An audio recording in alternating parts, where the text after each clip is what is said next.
Hello everybody. Today I will be showing you how to write a simple function in Excel.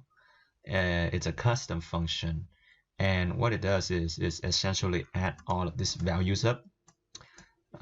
So let's get to that right now. So go ahead and press Alt F11, which bring up the Visual Basic editor, and in here you should be able to create a module. So go ahead and create a module. I create a custom function module already.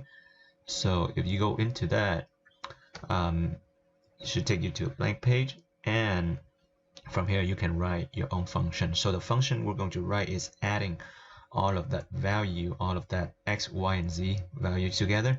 So the way that we're going to do that is let's do a public function calculate x, y, z. And in there you want to input the parameters in. So we'll have parameter x as a integer, parameter y as a integer, and parameter z as a integer. And in here all you need to do is you recall the function name xyz.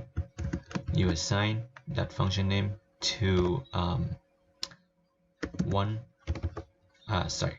it will be the input x up here plus the input y plus the input z.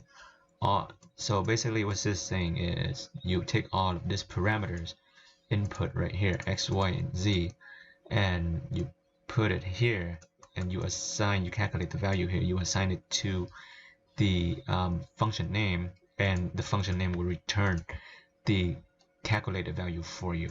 So let's save this, and if we go to here and we do equal calculate, so now remember the input that we're putting in.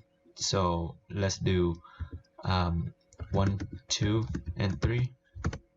It should give you 6, and from there you can input any other values that you need. So let's do 2, 4, 6. That should give you 12, and booyah. And then we can do one more. 10, 20, 30 should give you 60, and there you go. That's a simple function that we make.